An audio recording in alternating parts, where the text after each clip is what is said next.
ఆ కనిష్క చేసింది చిన్న పని కాదు కదా లాయర్ గారు. అలాంటి మనిషికి శిక్ష ఖచ్చితంగా పడాలి. తప్పు చేసిన మనిషికి శిక్ష పడాలనుకోవడం తప్పు కాదమ్మా.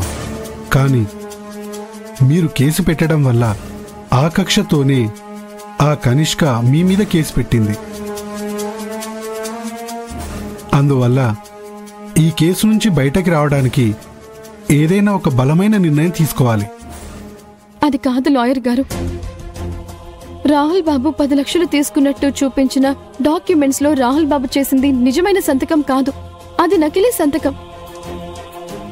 ఫోర్జరీ చేసిన సంతకం అని నిరూపించగలిగితే ఈ విషయంలో కనిష్క చేసింది తప్పవుతుంది.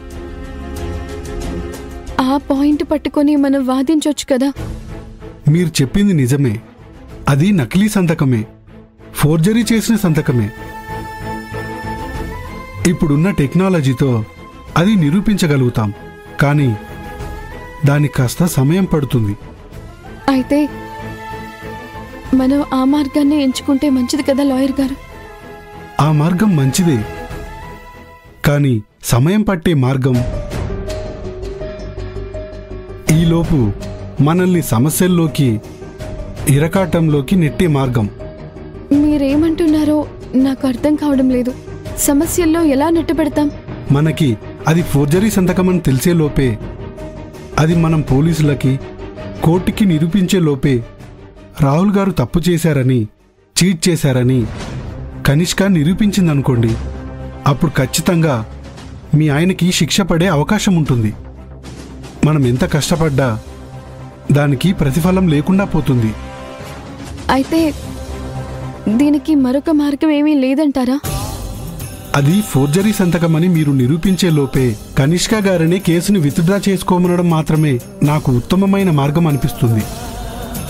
కనిష్క కేసెందుకు వెనక్కి తీసుకుంటుంది? ఆవిడ కేసు వెనక్కి తీసుకోవాలి అంటే ఆవిడ కండిషన్స్ మీరు ఒప్పుకోవాలి. ఆవిడ మీద పెట్టిన కేసు వెనక్కి తీసుకోవడం. లేదు లాయర్ గారు, దయచేసి ఇంకేదైనా మార్గం ఉంటే చూడండి. సరేనమ్మా, వేరే మార్గం ఏదైనా ఉందేమో ఆలోచిస్తాను. ఈలోపు మీరు కూడా ఆలోచించండి. సరే లాయర్ గారు.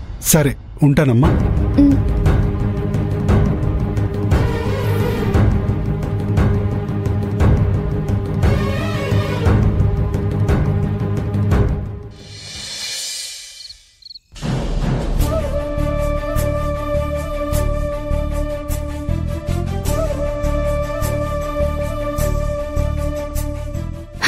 బాగుంది, చాలా బాగుంది.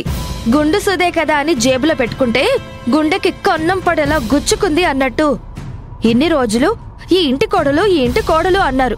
ఆఖరికి ఆ అభి ఏం చేసింది? ఇంటి కోడలి ధర్మం నిర్వర్తించకుండా పరాయి వాళ్ల సేవకి అంకితం అన్నట్టు చిత్ర విచిత్రమైన పనులన్నీ చేస్తోంది. ఆ అభి వల్ల అందరూ ఇక్కట్ల పాలవుతున్నారని తెలుసు. తన వల్ల ఇంట్లో ఏనాడు సంతోషంగా లేరు అని కూడా తెలుసు. ఆయన ఆవిడ గారిని ఇంట్లో ఎందుకు పెట్టుకుంటున్నారో నాకు అస్సలు అర్థం కావట్లేదు.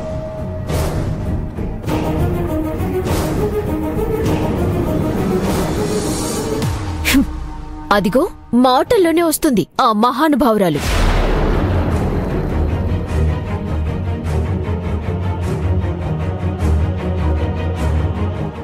అభి ఆగో.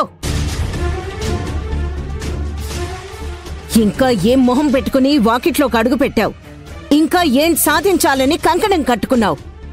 అత్తయ్య, అది ఏయ్, మాట్లాడుకో.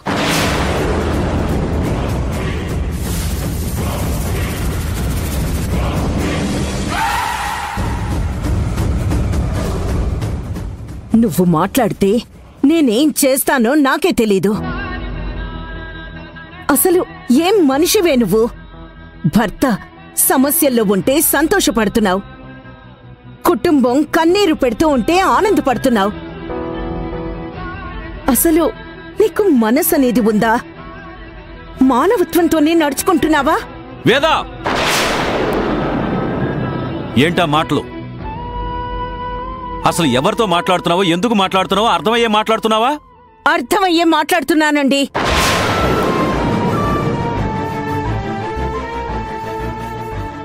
కోడలు కోడలు అని ఇన్ని రోజులు నెత్తికెక్కించుకున్నారు. ఈ రోజు ఈ కోడలేం చేసింది? కోడలి స్థానంలో ఉండి ఈ కుటుంబానికి కొరివి పెట్టేలా ఉంది. అసలు ఇలాంటి కోడల్ని నేనెక్కడా చూడలేదు.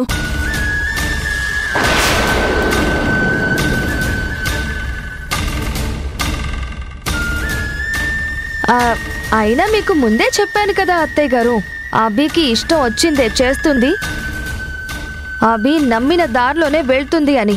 మీరు నేను చెప్పామని అభి ఎక్కడ వింటుంది?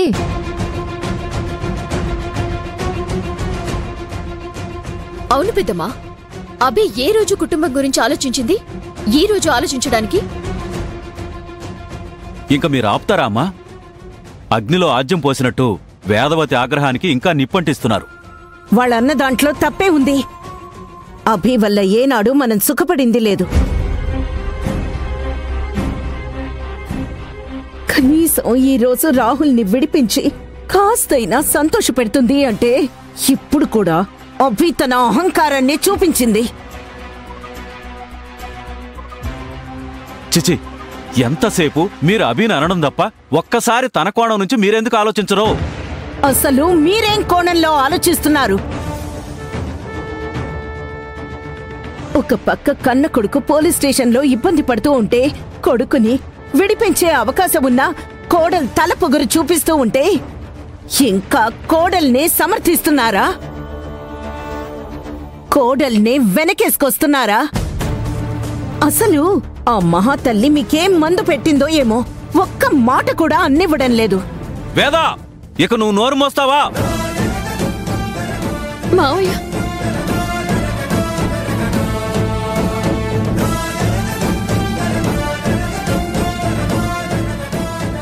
నోరు ముయ్యమని అంటున్నారే కాని అభిని మందలించలేకపోతున్నారు. ఏంటి మావయ్య ఇదంతా? అలా చెప్పండమ్మా మీ మావయ్య గారికి. ఇక్కడ ఏంటో కనికరం లేని మనుషులకే కన్నీళ్లు తుడుస్తున్నారు. తల పొగరుతో విర్రవిగే వాళ్ళనే తలకెక్కించుకుంటున్నారు.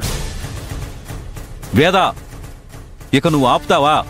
ఈ సమస్యకి ఏదో ఒక విధంగా పరిష్కారం ఆలోచిద్దాం. పరిష్కారం కళ్ళెదురుగా అభి రూపంలోనే ఉంది కదండి.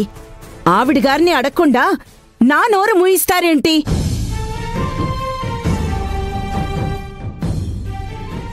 మావయ్య గారు, నేనే కానీ ఈ అభి స్థానంలో ఉంటే నేను ఎప్పుడూ నా మొగుడు, నా పిల్లలు, నా కుటుంబం అని ఆలోచిస్తానే కాని ఇలా పరాయి వాళ్ల కోసం ఆలోచిస్తూ కుటుంబానికి మాత్రం ద్రోహం చెయ్యను. చూడమ్మా లలిత, తన విషయం పూర్తిగా వ్యక్తిగతం. అభికి తన భర్తని కాపాడుకోవాలనుంది, అలాగే తనను నమ్ముకున్న ఆ పెద్ద మనుషులు కూడా కాపాడాలనుంది.